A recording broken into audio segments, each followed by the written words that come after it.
assume that you can. So hi, everybody, and thank you for joining us today. My name is Amanda Brott, and I'm the Chief Operating Officer here at Hope. So my role here is to oversee basically the programmatic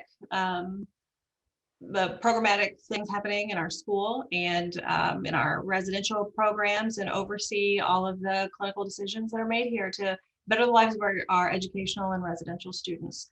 I will try to be quick and get through this in less than an hour. And then at the end, I will hopefully leave time for questions. I will also leave my email address so that if you guys have additional questions afterwards, you can just reach out. Let me know how it goes. So we'll go ahead and get started. The goals of today's talk are really to become more familiar with different types of intellectual and developmental disabilities. So we're going to spend a lot of time talking about what that diagnosis means, and then also how those particular disabilities affect how a person acts or reacts in their environment. We're going to identify ways how to integrate and invite people who might be different into our communities. I'm going to you'll see a little thing at the bottom of the slide that says hot and fresh takeaways. And that will cue me to remind you guys to identify what's the takeaway from this particular talk or that particular topic at the time. So let's jump into it. Who are people with disabilities? And so when we think about history of people with disabilities and stereotypical perceptions, they're people who suffer from a tragedy of birth defects, paraplegic heroes who struggle to become normal again, victims who fight to overcome challenges. So there's a lot wrong with those three bulleted points there. I'm not going to project anyone's suffering, and I'm not going to say anyone with a disability has anything to do with a tragedy. I'm also not going to make hero status of a person with a disability, and I'm certainly not going to try to define what normal is. I feel like there are probably plenty of people who are listening to this talk right now who know me, and I feel like normal isn't a word that would be used to describe. Thank goodness, right? And if I decided that I was, quote, normal, pretty egotistical of me on my part to say that I am the standard, and egotistical for us to say that people with disabilities are not normal. And victims, I'm not going to victimize anyone who fight to overcome challenges. Really, people with disabilities are moms and dads and sons and daughters and employees and employers and friends and teachers and students and doctors and scientists and actors and presidents and you name it. Turns out people with disabilities are us. So let's talk specifically about an intellectual disability. Historically, an archaic term was mental retardation. That obviously has been changed and is now intellectual or developmental disability. We use this terminology when a person has a limitation in mental functioning, such as communicating, taking care of him or herself, and it typically takes longer for children who have an intellectual disability to learn how to speak or walk or dress or eat or, those kinds of things. So what does an intellectual disability actually mean? So both an intellectual and adaptive functioning deficit must be there. There are 4 levels of an intellectual disability: mild, moderate, severe, and profound, and it affects 1% of the general population. The prevalence for severe levels of intellectual disability are approximately 6 per 1,000. So truly more people than you think might have a diagnosis of a developmental disability or an intellectual disability. So when you look at IQ scoring, so there's 3 criterion you have to have in order to be diagnosed. So most people just think it's an IQ score, and it is not. There are 3 different things that have to be met in order to be diagnosed. That first is an IQ test, or standardized intelligence testing. You can see by the little graph that I have here, an IQ score of 100 is typically average.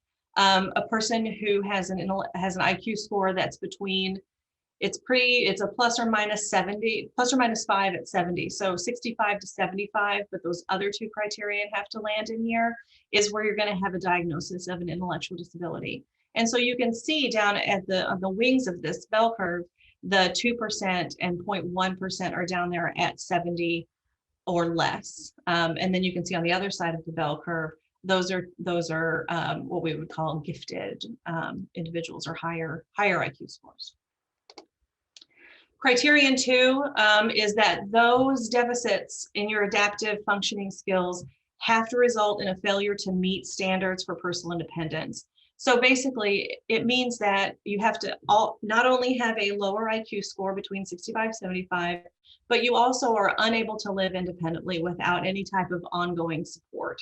In addition, that assistance or support has to happen in all environments that you are in. So both at home and at school and at work, at Walmart, everywhere you go, the intellectual disability should be affecting your ability to be independent. And number 3, that the final criterion it has to be identified and occur during the developmental period. Intellectual and adaptive deficits are present during childhood or adolescence. So this intellectual or developmental disability is not something that has a late life onset or isn't a result of injury or accident. We're going to spend a lot of time now talking about autism spectrum disorders and how that spectrum disorder affects people in the community and what that really looks like. So this is from the CDC. I feel like everyone on this call can read. And so I'm not going to read it word for word for you, but basically what we want to know about autism spectrum disorder is it causes significant social, communication, and behavioral challenges. And we're going to talk about those 3 specific things individually and how that can affect or change a person. People with autism don't look any different than a person without autism, but a person with autism communicates and acts maybe a little bit differently than a person without. There are lots of diagnoses that used to be identified as part of autism, but now the DSM-5 has changed, and so it's an autism spectrum disorder. So there are lots of diagnoses that essentially don't exist anymore. PDD-NOS, Asperger's syndrome, autistic disorder. Those are no longer diagnosable titles within the DSM anymore. Now it's simply an autism spectrum disorder. So like I kind of highlighted in that prior slide, persistent deficits in communication, social interaction, and some kind of restricted or repetitive pattern of behavior.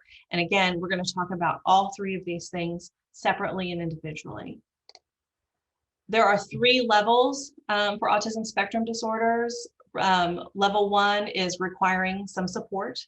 Level 2 is requiring substantial support, and level 3 is requiring very substantial support. I wish I had better definitions of what those mean. This comes straight from the DSM and how the levels work. If you're interested in what does it look like what's the difference between requiring substantial and very substantial, we can talk offline about that.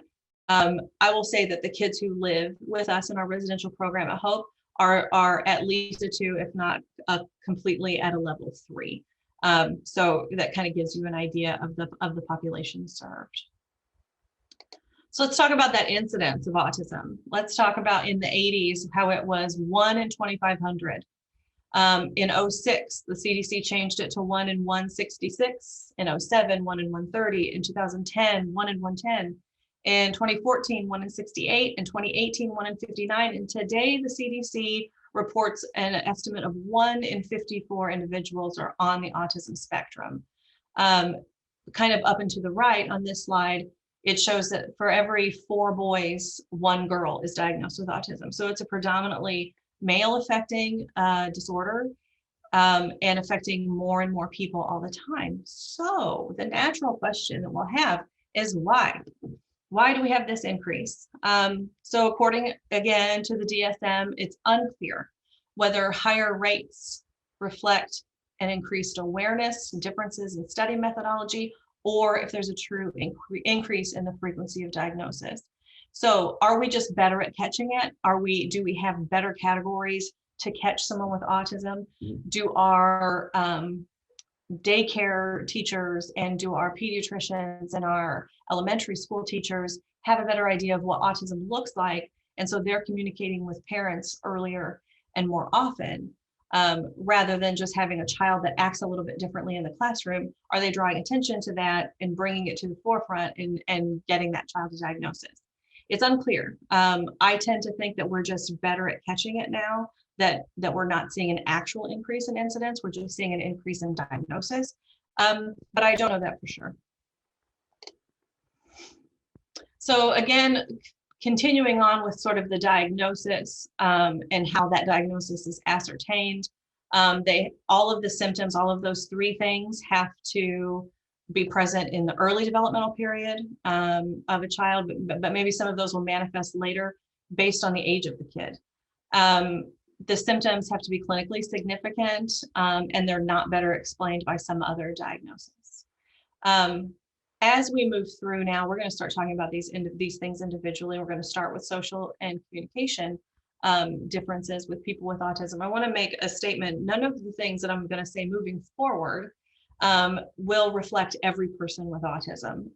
The old saying is, if you meet a person with autism, you've met a person with autism. So as I go through some of these maybe outlier or flags that look like a person with autism, then remember that not every person I'm describing looks like this. So when we talk about a social or communication deficiency with a person with autism, what that can look like is poor eye contact or joint attention.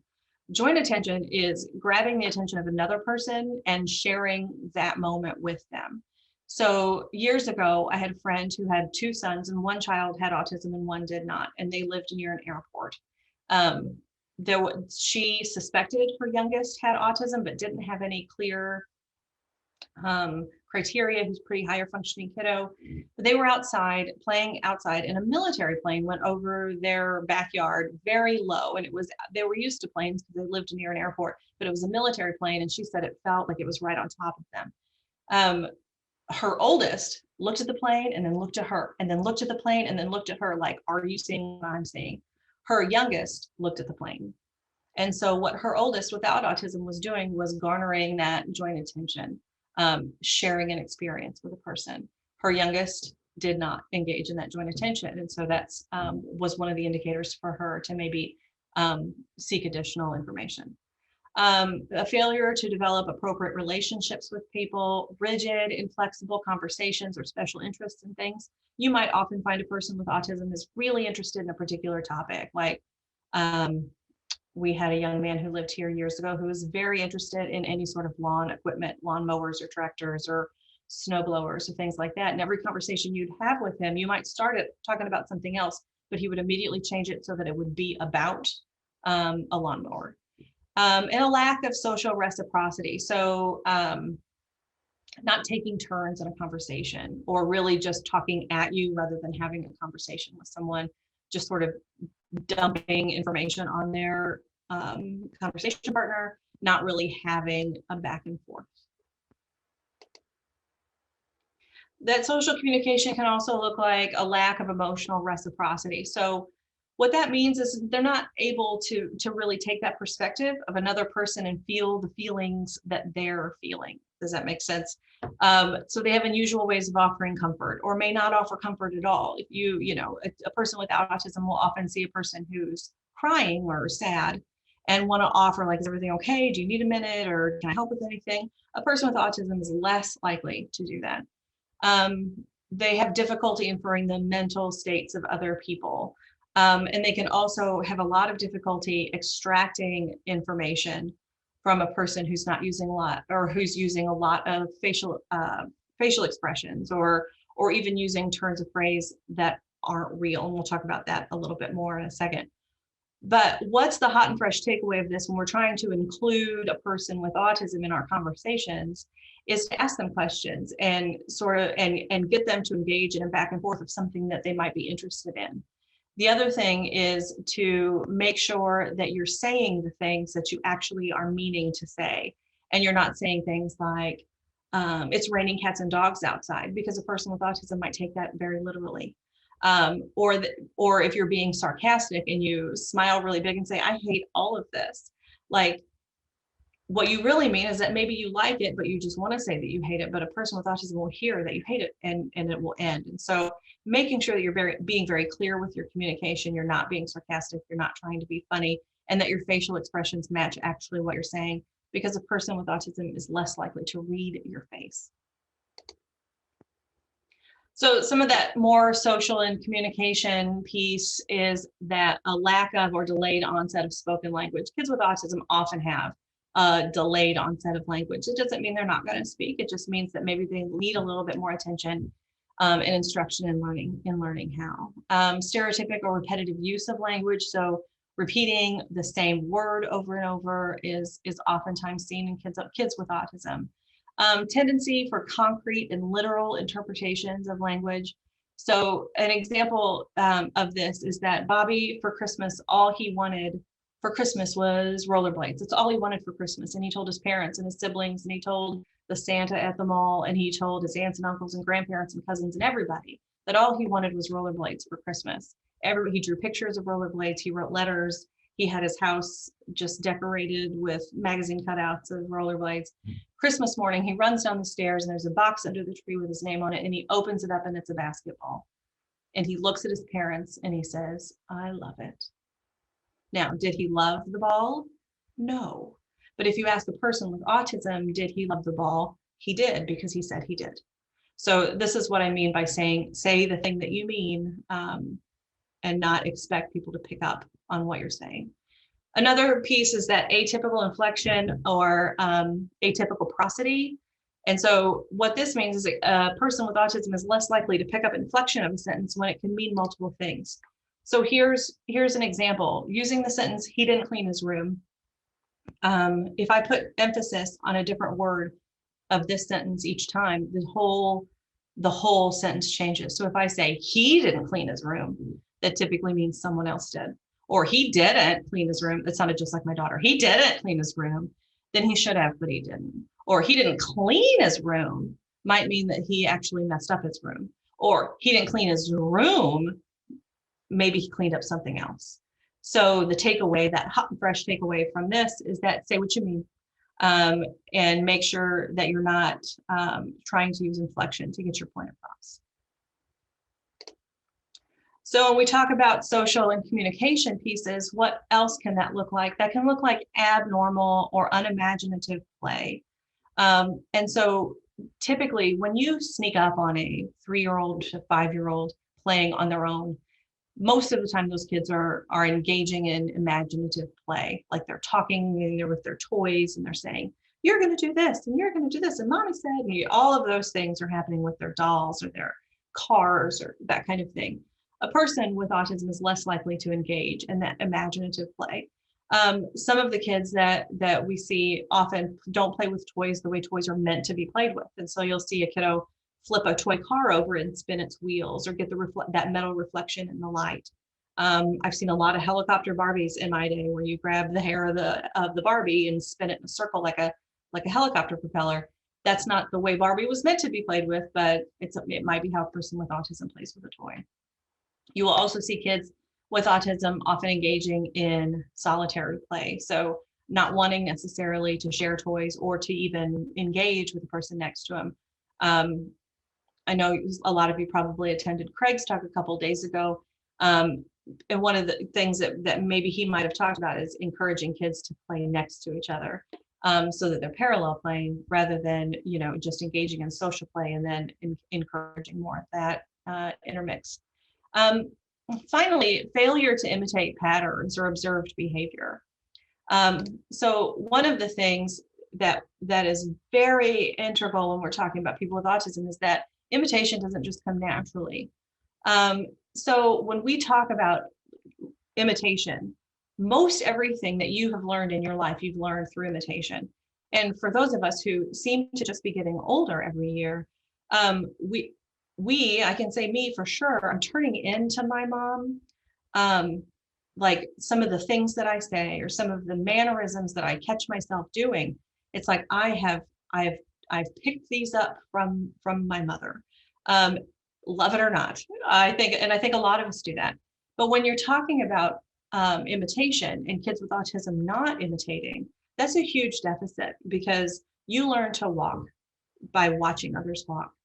You learn to talk by listening to others talk.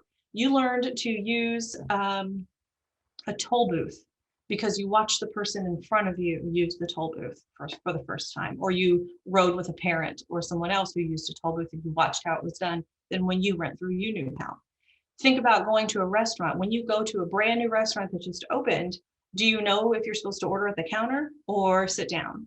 Or if you wait to be seated or what? And what you do is you imitate the person in front of you. You see what they're going to do, and then you do that thing. Imitation is a skill that is imperative to learning, and kids with autism often don't. When we talk about how that affects us, language, I think, is the number one thing that is impactful for a person with autism, especially. All young parents, when they're teaching their kids how to talk, engage and apply behavior analysis, and it's through imitation. And so when about 12-month-old walks over, toddles over to the fridge and taps the fridge and says meh meh meh, mom knows that the baby wants milk, right? And so the mom says, you want milk? Milk, okay, and then reinforces the requesting behavior, and then but also model the appropriate use of the word. That continues until that child is saying milk, and the same goes for mom or dad or shoes or the dog's name. All of those things are imitated, shaped, and reinforced. So we do the same thing when we work with kids with autism. It's just not, it doesn't feel like walking to the fridge. We do it at a table where we're teaching how to imitate. So it's important, here's your hot and fresh takeaway for this thing. In order to include a person with autism, remember that they're not going to automatically know what the expected behavior in a particular environment might be. You might have to actually physically say the thing or show them because they're not going to naturally imitate what you're doing. So some of that repetitive and restrictive behavior looks a lot like hand flapping, some twirling, rocking, and that usually is people who are very affected by autism. People who are less affected, by autism might just have an excessive interest in a particular object or activity. Maybe a huge preoccupation with details. So if you look at a photograph, you don't actually see what the photograph is. You're actually looking at the background, and you're so distracted by something that's in the background of that picture that you can't actually enjoy or appreciate what the photograph actually is of. It can look like spinning wheels, twirling things, dangling objects, squinting and looking at things out of the corner of the eye. Those are just some examples that I've seen in my time working with kids with autism.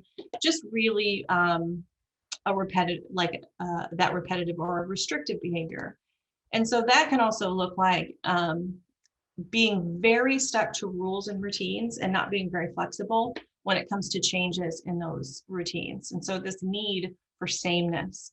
When we talk about kids with autism, so when I was in grade school, when the teacher would roll in that television with the VCR on the bottom shelf, that was the best day ever. That means we were going to watch some movie and not do whatever coursework was going to happen.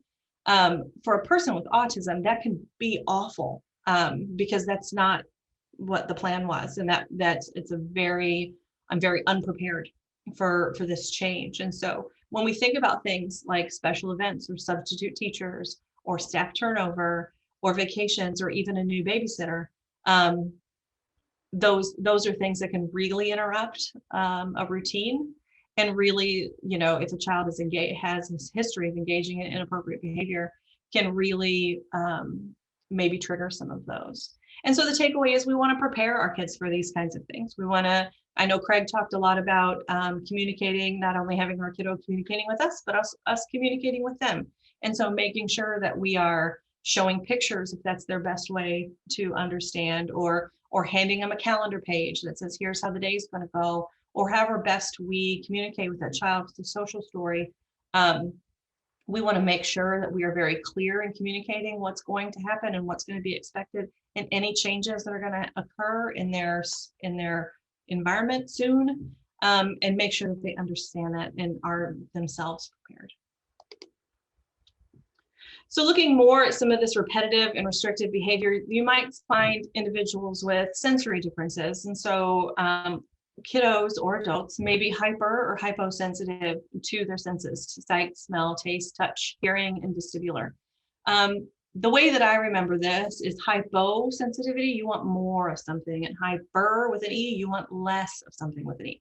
So if I'm hyposensitive to touch, that means I want more touch. So which I want deep pressure. I might want to wear an Under Armour shirt that's too small, those kinds of things. If I'm hypersensitive to light, to sight, then maybe bright lights hurt my eyes, or if I'm hypersensitive to hearing, maybe I want to wear noise canceling headphones and things like that. These are things that we need to be aware of and able to make accommodations for.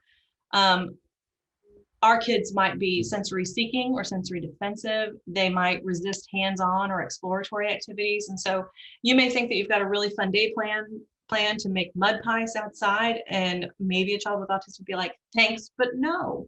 That may be one of the reactions. Or conversely, you might have them seek some of that sensory stuff, and so they want to put their hands in that mud, and they want to get their hands dirty. A person can have hypersensitivity and hyposensitivity to different things. And so, for example, a kiddo named Oliver, he may really love deep pressure, but he really hates light. So remember, a kid's not just a hyper or hyposensitive kid. They can be affected in many different ways. So what else associated with autism? Kids with autism, adults with autism, people with autism often have a lot higher likelihood of seizure disorder, problems in sleep regulation, some challenges with eating sometimes. Sometimes that's a sensory issue as well. Gross and fine motor coordination challenges, some clumsiness or poor posture, and even a mood disorder is sometimes comorbid with autism spectrum disorder. Sometimes I never want to say a child with autism has behaviors. A child with autism is not unruly by nature. A person with autism might engage in some disruptive, oppositional, or self-injurious behaviors. But what we want to do is make sure that we identify what the function of that behavior is. If I don't have language, if I'm unable to communicate with you something I like or don't like, then I'm going to act on it. Your behavior is louder than your words. And one of the things that we say every single day is behavior is communication. So our kids and the individuals we work with are always asking for something whenever they're engaging in any type of behavior. And hot tip, so are you.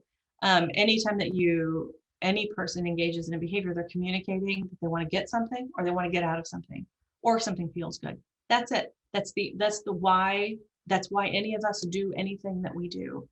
In the very nuttiest of nutshells, the tiniest one, our job is to identify what it is that they want or don't want and give them a better way to ask for it. And so if they want to get out of an activity, they can show a card and we can teach them to show that card, where they can temporarily escape from a demand activity. Or if they want attention, we can give them ways to ask for it appropriately or give it to them non-contingently, or give it to them contingent upon a different behavior or a positive behavior. We just need to identify that function. What's the purpose of that behavior? And I know Craig spent a long time talking about it, so I'm not going to talk a lot about behavior, but it's important that we keep those things in mind. And so that's your takeaway from this particular slide is remember, when a child is acting out, any child, not just a child with autism, any child, they are trying to tell you something. Your job is to figure that out and give them a better way to ask for it. Really quickly, and I promise this is my only other behavioral slide, is understanding that challenging behavior, it serves a function. And so these are just examples, and not at all like throwing objects is not always because a person has had enough, but maybe it is. Or maybe they scream because they want something, or maybe they have a temper tantrum because they want somebody to pay attention to them, or maybe they're aggressive because it's too loud in the gym, or maybe they're self-injurious because they have a headache. For all of those reasons, we may just be like, oh, he has autism and so he has behaviors. Well, actually, he's a human being who has things he'd like to communicate to you, and doesn't have a better way of doing that. And it turns out aggressive behavior is an efficient behavior and will get your attention pretty quickly. So we want to give them a better way to do it, a better way to ask, a better way to communicate. So let's talk about vaccines for a second. So there's a big debate out there, autism and vaccines, blah, blah, blah. So there is literally no evidence, literally none, zero, that autism is caused by vaccines, none. There's been no relationship found between thimerosal and impaired neurological functioning. So there was an article, the Wakefield study that was done that falsely claimed this. 10 of the 13 authors of the Wakefield study have published retractions of those studies' conclusions. Like they've all said it's fake and not real. Thimerosal was removed from most vaccines anyway, and we still see that incidence of autism creeping up. So again, I'm just going to step off of my soapbox now. Vaccinations don't play a part. Prognosis of a person with autism is that it's a lifelong disorder. Now, that sounds really downer, and I'm trying not to be. But what it means is that there's not a cure. There's not like a pill you can take for autism and it just goes away. But there's plenty of evidence-based treatment out there, applied behavior analysis, that a person can attain functioning within or near his or her typical range and live very full life and enjoy all there is in our world. Some might require supports for the rest of their life and some may not. But a person who has autism will always have autism, but they may find ways to break through some of the barriers caused by that diagnosis. Some of the things that might affect or influence improvement in some of those associated issues with autism is early and intensive intervention. So working with kiddos who are super young and trying to get them that intervention as quickly as possible. Advocating caregivers. So if I've got any parents on here, kudos to you. Pain in the butt parents are the best kind of parents. Turns out that's your job, is to advocate and bang on the floor, bang on the walls and get the things done for your kid. Advocating caregivers keep those of us who provide services on our toes and make sure that we're doing the thing that's right for your kiddo. If a child can engage in joint attention by the age of 4 and have functional language by the age of 5, those are going to significantly improve life later, and also a higher cognitive ability. So when we talk about Kids at Hope, for example, our Kids at Hope all also carry a diagnosis of intellectual or developmental disability in addition to autism. And so there are plenty of people in the world who just simply have autism. And so not to put all of our eggs in the same basket, there are apples and oranges. Myths of autism. When I started doing this training years ago, I would say they're not Rain Man. And many years ago, I started looking around the room and seeing a lot of blank faces and they had no idea who Rain Man was. And that's when I realized I was old. But Rain Man is not a good depiction of what autism looks like. It's not caused by refrigerator mothers. And so that was a term used only in the 60s, which really wasn't that long ago, that a child got autism because their mothers weren't loving enough. They were cold, which I can't imagine being a mom and hearing that. It's awful. It's not caused by vaccinations. It's not cured by special diets or drugs, and it doesn't start at the age of 3.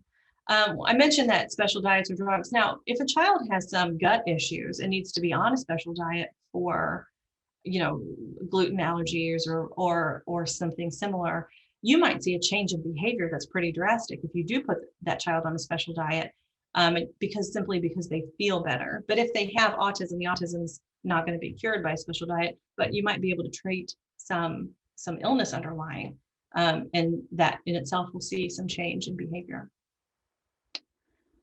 So I'm not there. If you Google treatment of autism right now, you're going to find pages and pages and pages of all kinds of treatments. And there are some that are evidence-based that I would advocate for, and some that are just absolutely not. My parents will come to me often and be like, how do you feel about swimming with the dolphins and treating my child's autism, or hug therapy or something. My answer is, if it doesn't harm, then do it, but it's not going to cure it. So if your child enjoys swimming with dolphins, cool, go swim with a dolphin. But you're not going to come out without autism. But also, if it doesn't hurt them, that's fine. It might be an activity that they enjoy. So talking about specifically inclusion and bringing people into the fold, let's talk about people first language. People with disabilities constitute America's largest minority group. Most people don't think of that. They're very diverse. The group of people with disabilities, they encompass all genders, socioeconomic statuses, sexual orientations, and ages and ethnicities. And they're often on the receiving end of societal misunderstanding and prejudice and discrimination, which seems pretty on par for other minority groups, right? So what we need to do is change our power of language. When we use old descriptors, when we call people by their disability, we perpetuate those negative stereotypes. Let's not forget that a diagnosis is a diagnosis, and then we're taking away their individuality. Do you want to be known by your psoriasis or your gynecological history, or your warts or any other condition? Do you want me to walk up and introduce you by your medical history to people who you don't know? So that's your hot and fresh takeaway from this one is make sure that you're being respectful of the person that you're talking to, in front of, or about, that we don't lead with a medical diagnosis. You know, we lead with a person. Disability isn't a problem. Typically, we spend a lot of time talking about problems, or what a person can't do.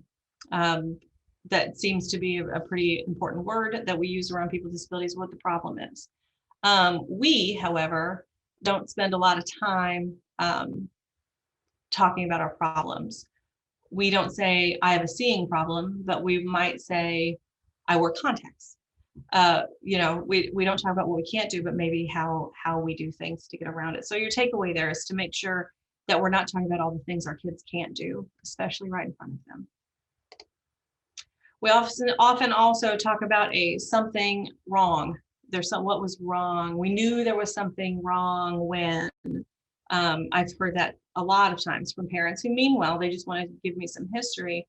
And we know that kids with autism have difficulty with language. We know that, but do we know for sure about receptive language and what they're understanding when we're around them?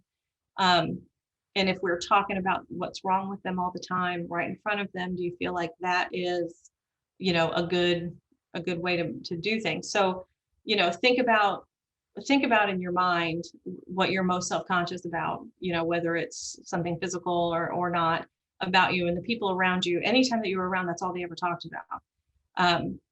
We need to flip that script, make sure that we're not doing that to the kids that we love, that we're not doing that, you know, just always talking about what's wrong, what they're not doing, and how they're not going to be able to, when we can really kind of change the way we think and say. Let me give you an example. So a lifetime ago, I was a camp counselor for a camp for kids and adults with developmental and physical disabilities. And each week, the population of those campers would change. And so one week might be, you know, kids with ADHD, and the next week might be adults who had physical disabilities, but maybe no intellectual disability. And so when specifically for that group, those adults that had physical difficulties or differences, the camp that we worked at was not one where we would, you know, glue macaroni to cardboard. It was like we went camping and we went canoeing and, you know, sleep in the woods, and we went rock climbing.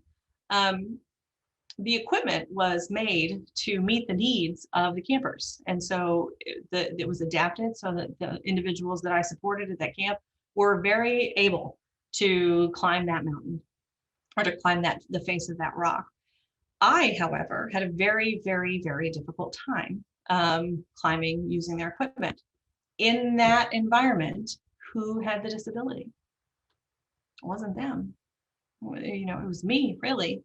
So when we provide a welcoming and accessible environment and give our individuals with the tools and accommodations they need, are they still affected by their disability? And that's your hot and fresh takeaway. Give them the tools, give them the things they need, provide the accommodation that makes them successful in that environment. That's what we're all here to do in the first place. Let's focus on what they can do. I'll never be a hand model. I don't do quantum physics, and I don't actually really truly understand the relational frame theory. But why am I going to focus on that kind of stuff? There are lots of things that I'm capable of and things that I can do, and I'm going to focus on those. We can't focus on those things that our kids cannot do and expect positive outcomes all the time. Kids And adults are people first. The only labels they need are their names. So when you talk about a child who has autism, why don't we say a child who has autism if you have to say that? First, you should just say the child.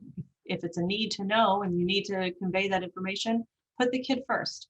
Saying autistic kid or developmentally disabled person or wheelchair guy, which is a real treat to hear, only puts the disability before the person, and then they're a person first. Using terms like special ed kids or LD students is demeaning, rather than special ed kids, they're students who receive special ed services maybe, but it's the person first.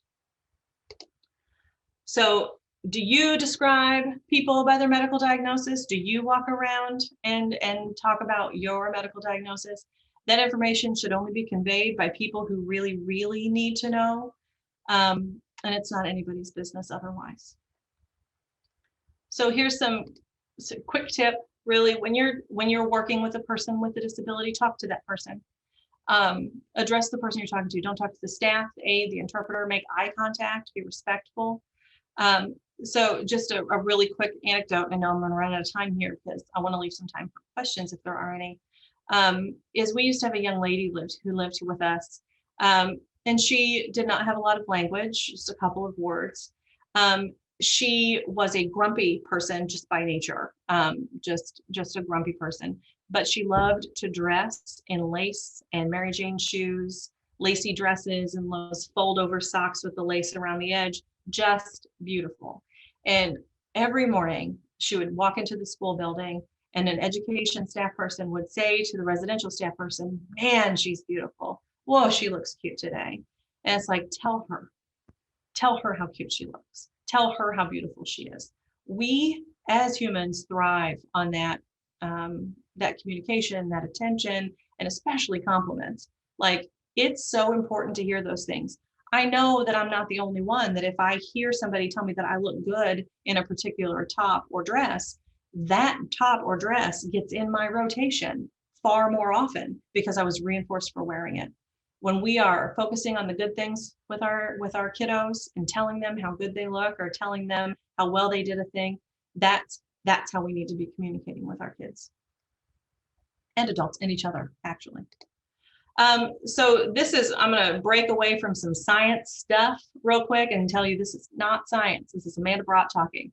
But a person can become a person with a disability at any time. All of us, what I like to say, are temporarily abled. While some disabilities occur early in life or through an accident, it will happen through the aging process. We will be unable to take care of ourselves in some way unless we're lucky enough to pass away quickly. How do you want to be treated when that time comes? I'm a firm believer in karma and kind of, do unto others. And so I feel strongly that the world would be a better place if we all treated each other the way that we wanted to be treated. So really quickly, the best advice I can give you, and we're going to stop after just this slide really, is just ask. Maybe ask the questions. How can I make this more comfortable for you? Do you need a break? Hey, it's quieter over here. Let's go for a quick walk. Can you help me organize this? Let me show you some pictures about what's going to happen. Those kinds of things are gold. That's the kind of thing that we should be integrating into our daily vernacular on how we can make things more comfortable for each other. My second ask is that we start young. And so for those of you who have kids at home or who maybe teach in a regular education school, start those conversations early about what differences look like, about integration, bringing individuals around individuals without. We want to encourage this inclusion because if a child grows up without any exposure to a person with a disability, then unfamiliarity breeds fear, really. And so what we don't want to do is raise a whole bunch of kids who are going to be our future lawmakers and our future educators and our future employers, that people with disabilities are different. Start those conversations young, talk about the similarities that people with disabilities have, And kids who were 8 years old at the Hope School are very similar to kids that are 8 years old in 186. We are far more the same than we are different, and we need to enhance that. So these are just some pictures of our kids doing everyday playing with their friends, playing sports, going to the movies and things like that. Again, we're more similar than we are different. So that's the end. If anybody has any questions, I'll stick around for a few minutes. Let me stop the share here.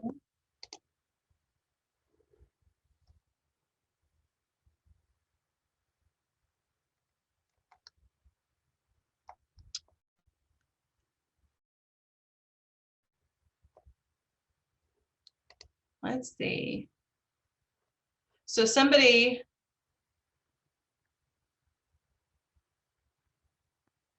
this is a really good question. Somebody asked about autism. So there are parts of the autism community who feel very strongly that person first is not how they would like to be referred. That, you know, having autism is something that they're proud of. Having autism is something that defines them as a person. And so there are plenty of people who have autism who actually would prefer to be called, like, in the autistic community, and would prefer to be referred to as autistic rather than a person with autism. So again, like the last slide said, ask how that person wants to be referred to. Everyone is different, and depending on what they would like and not like.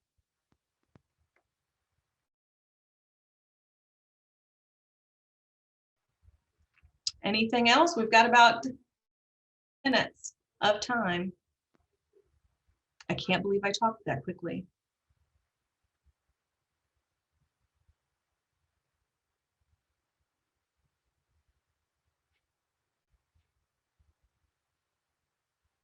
All right, we are recording this. And so if you would like a copy, and we can also send the slides out, just let us know. My email address, if you have further questions, is Brott, A as in Amanda, ABROTT @hope.us. So if you have questions, just go ahead and shoot them to us. You can also communicate through our Facebook page messenger. Just go ahead and reach out to us at any time. If that's it, I'll go ahead and end, and hope you all have a really great rest of your day.